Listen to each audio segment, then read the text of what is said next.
Renowned China scholar Orville Schell is the Asia Society's Arthur Ross Director of the Center on U.S. China Relations. He is the author of 15 books, 10 about China, including My Old Home, a work of fiction. He is also a former professor and dean at the University of California, Berkeley Graduate School of Journalism.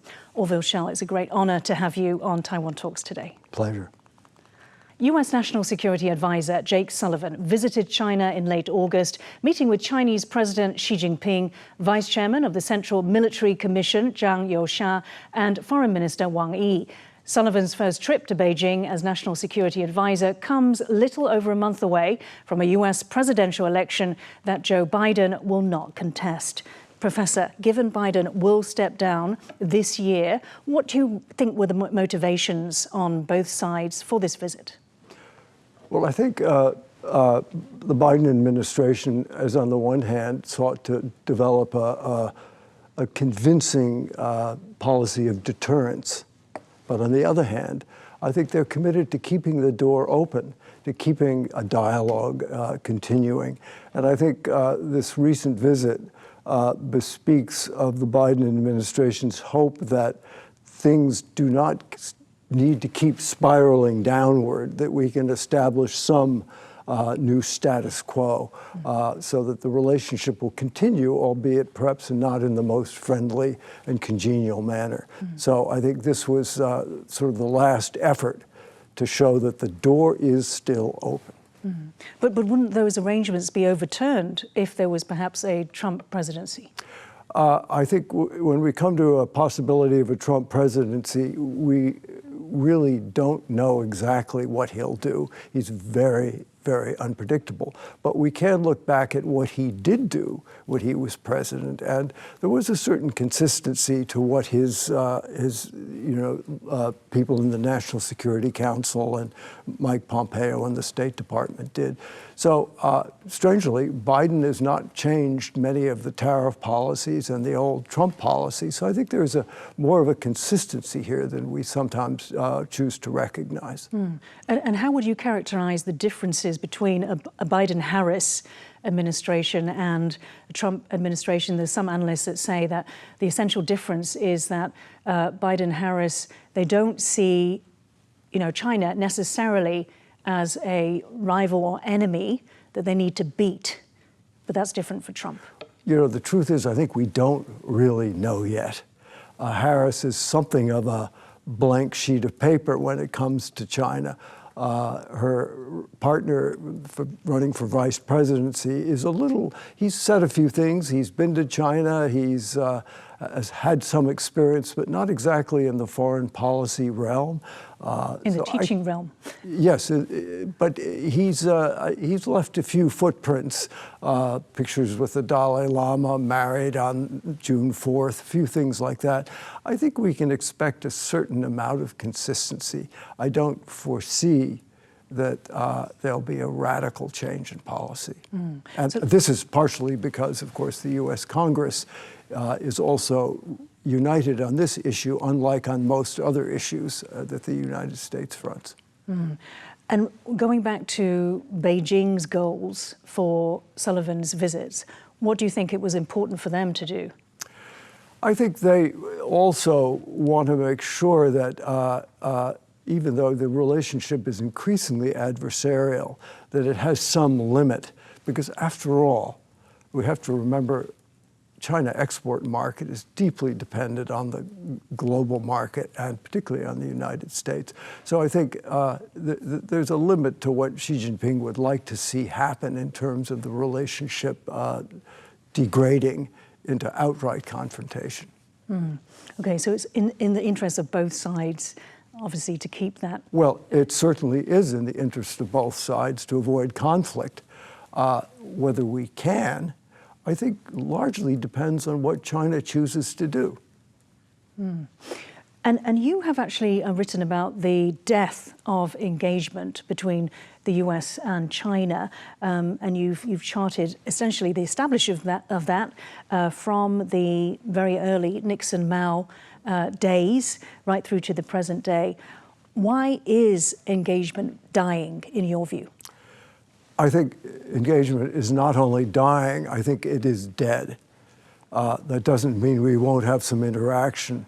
But I think the bitter reality is that the hope that China would slowly continue to reform economically and possibly also politically, that we would continue to grow closer together, although not completely together, has been pretty much ended by Xi Jinping's notion that there's actually that the notion of a kind of a United States as a hostile foreign power, and that there's an fundamentally antagonistic relationship. So that makes it very difficult for, I think, the countries outside of China to imagine a more convergent future, which was the essence of engagement. Were the seeds of that death, were they sown much earlier than Xi Jinping, though? For example, Deng Xiaoping's response to Tiananmen Square. Of course, the Beijing massacre and Deng Xiaoping's response to Tiananmen Square did set reform and opening back. But it's important to remember that under Jiang Zemin, things did open up again. I went on the presidential trip with President Clinton in 1998, and things were extraordinarily friendly. So there was a restoration of openness, and engagement seemed to have some new life breathed into it as a policy. It was not until Hu Jintao, and we began to get ideas like the Hexin Liyi, the core interests of China, among which were Tibet, Xinjiang, and the South China Sea, and Taiwan and Hong Kong, which meant that these were not negotiable. These were issues these were red lines. So you see the difference with Xi compared to his predecessors, that there wasn't a flexibility. We began to see the first sort of glimmerings of a more inflexible policy under Hu Jintao, but it was very murky and very vague. It was not until Xi Jinping that we got a much more explicit definition of a more hostile attitude towards the outside world, the democratic world, really. Before we leave the engagement, I do want to ask you, so during Sullivan's visit to Beijing, both sides agreed that they would arrange, initially it was a meeting and then a phone call between the two leaders. Given that you think that engagement is dead, what is the purpose? What could be the purpose for this phone call? What can it achieve? I think from the perspective of Washington, the idea is keep the line open. I think we have not achieved that much, actually, because I don't think there's been any fundamental shift in the posture in Beijing towards the United States, Taiwan, Japan, Korea, all of the countries outside, which are now forming together in the Quad and AUKUS and alliances with America.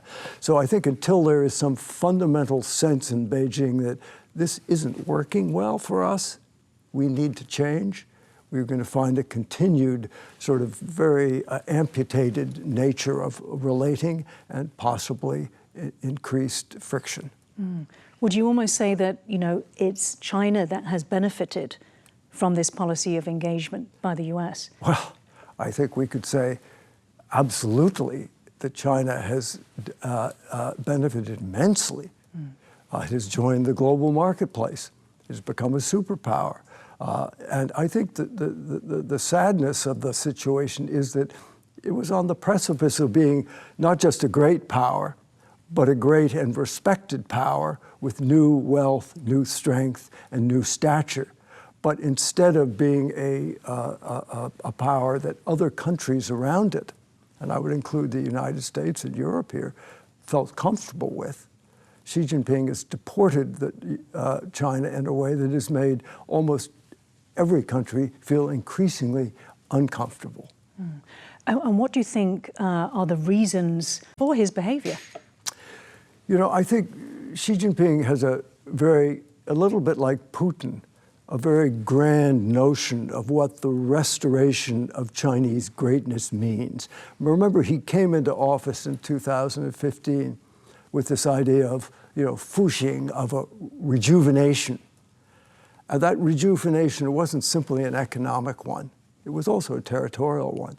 And what he chose was the old Qing dynasty map of China, which included Mongolia, Xinjiang, Tibet, Hong Kong, Macau, Taiwan, and, don't forget, the South China Sea, which stretches all the way down to Indonesia. So this was his vision of his sort of reign as a true great leader. But it was very, very ambitious. And it involved China becoming increasingly aggressive. Mm.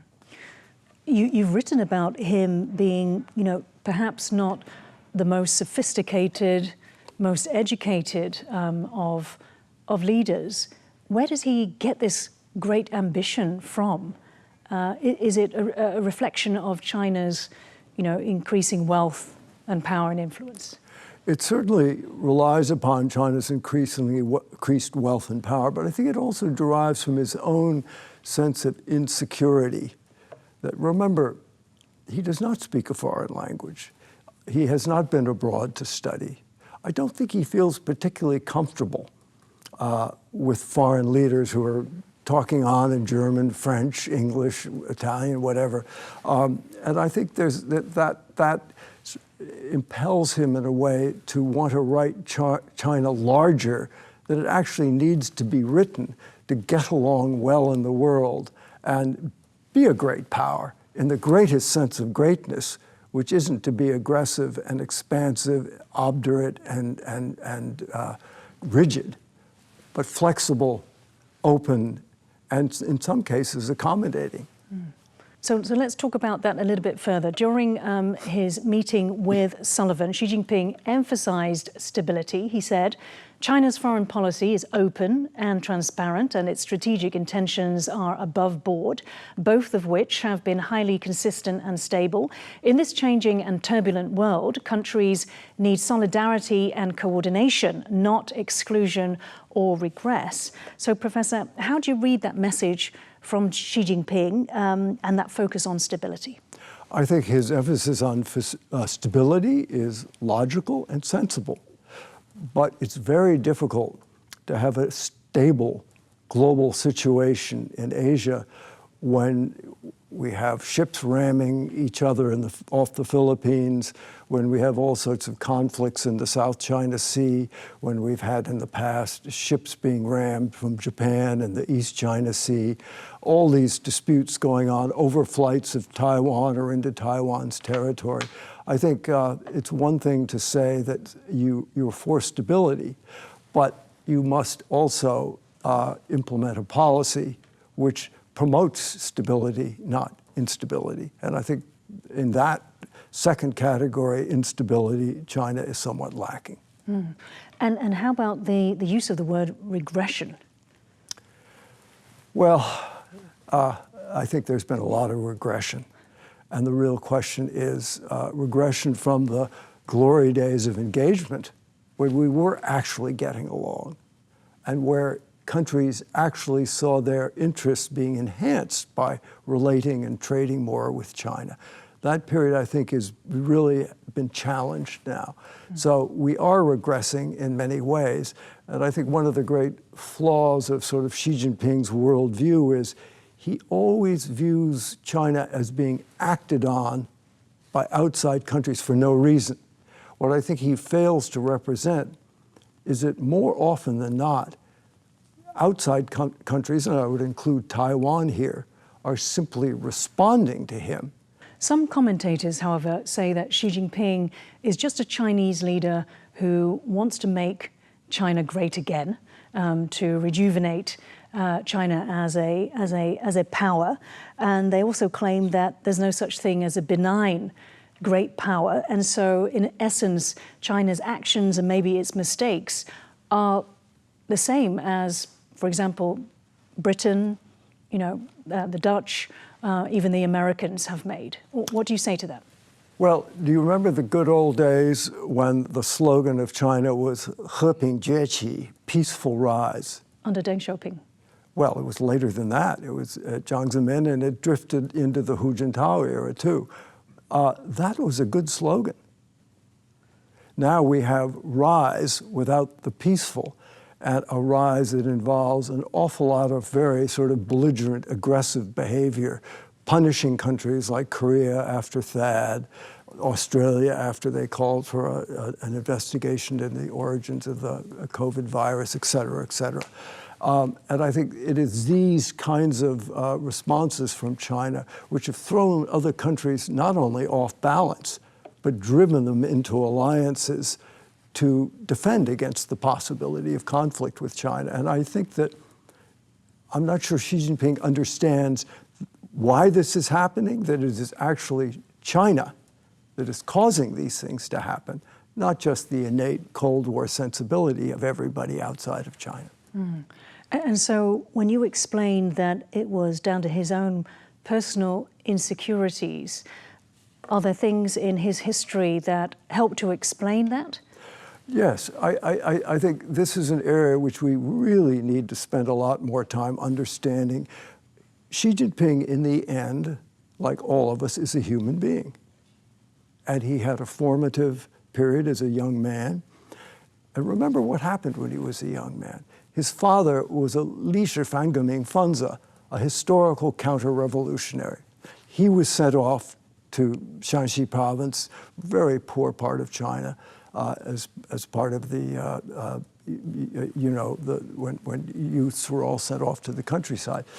And I think his formative years were very painful years with a father who he could hardly esteem and difficult to be in touch with, separated from his parents, wanting to be accepted. And I think if I read this correctly, he had to try much harder to be redder than anyone else in order to be accepted. And that's his formative experience. And that, I think, does condition who he is as an adult and as a human being today.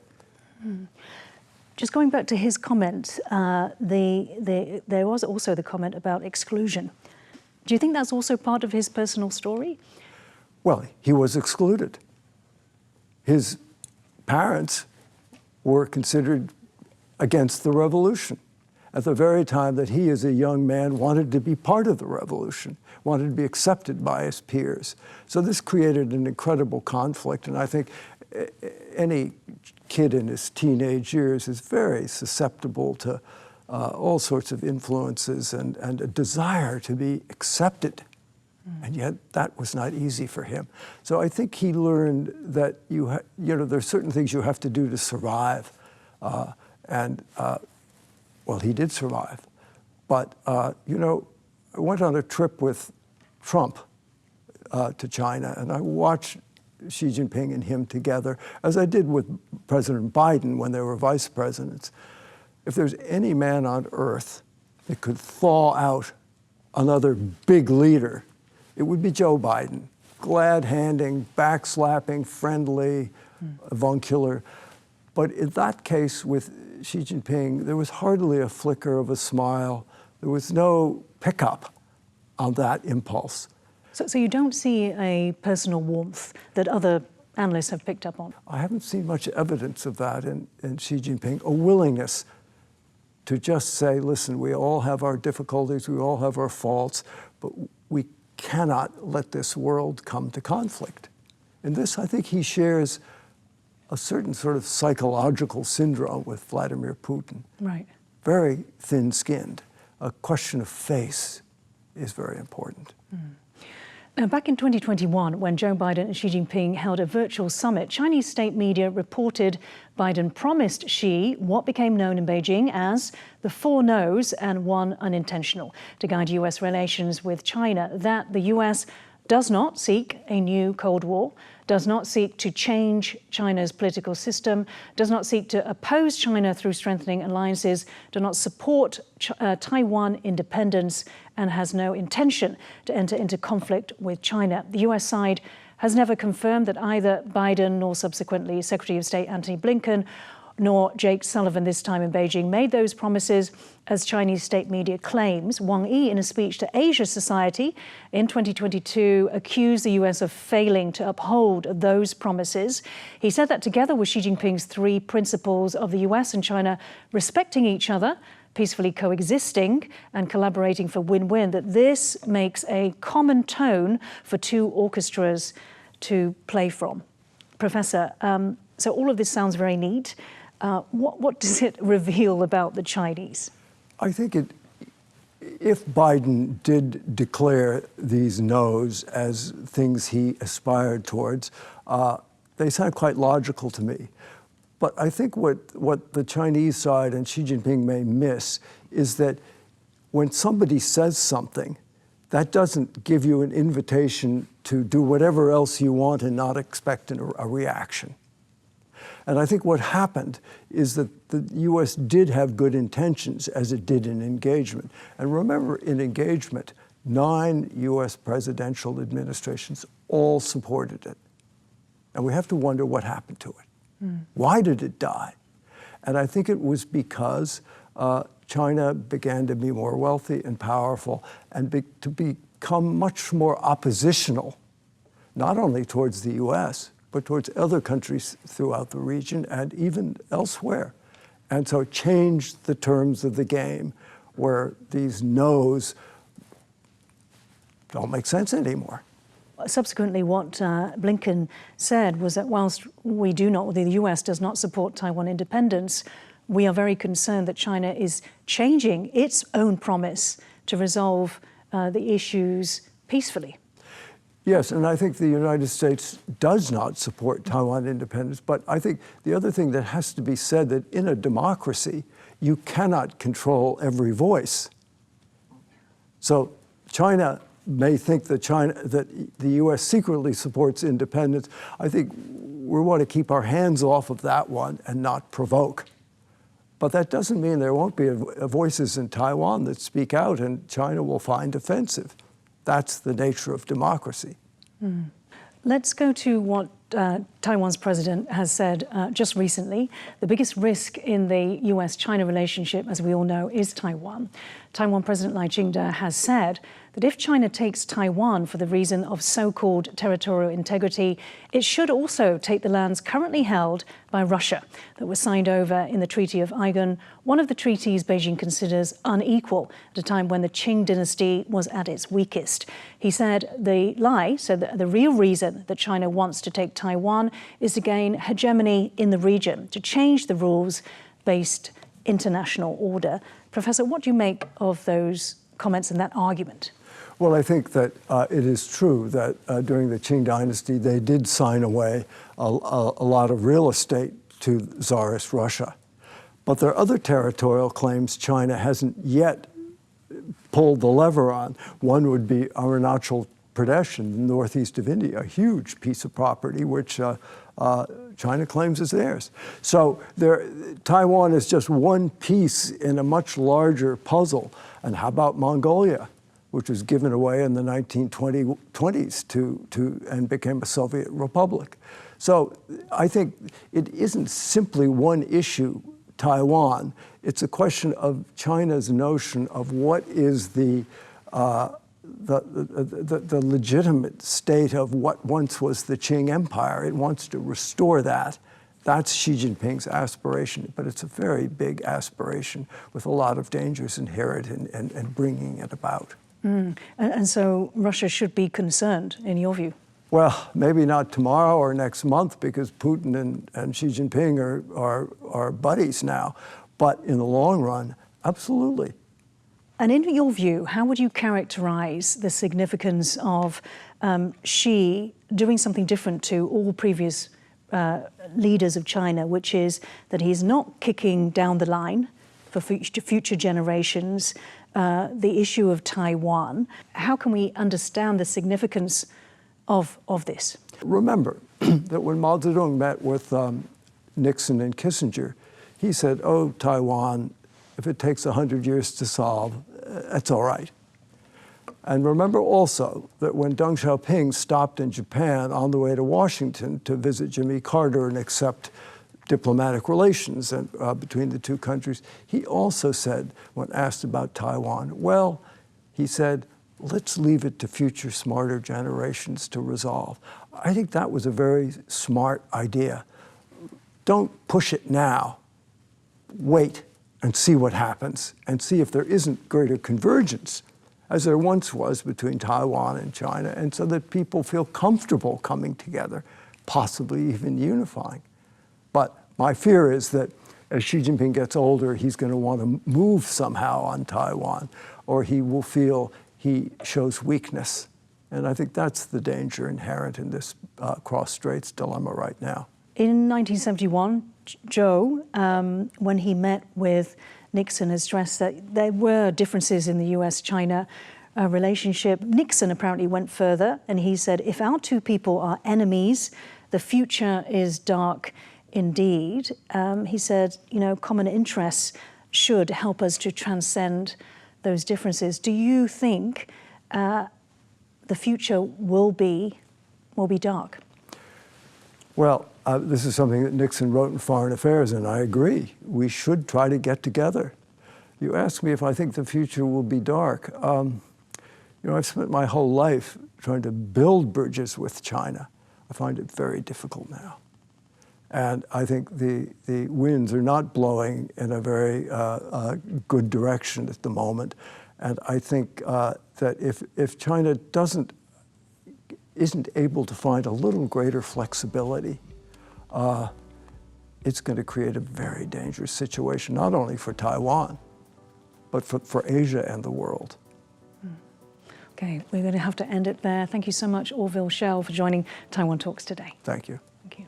If you liked our show, please search for us on YouTube, give us a thumbs up and hit subscribe to our channel. Thank you for watching the show today. Stay safe and see you next time.